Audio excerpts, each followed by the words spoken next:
อย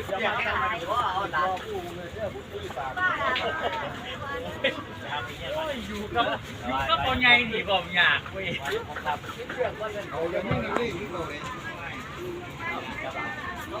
ขี้ขาดเลยเขาหลานโอ้ย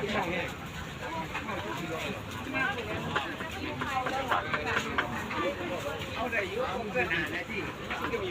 ใส่กันเลยตอนนี้ติดพันกับพี่ก็อยู่ในเดียวคนเจ็บมากเลยร้านโต๊ะหัวเลยร้านโต๊ะหัวเลยชั่วเลยรั่วเลยแล้วสารที่เดียวแล้วรั่วเลยเขาแกะเลยเก็บเลยร้านนี่แหละร้านแม่หัว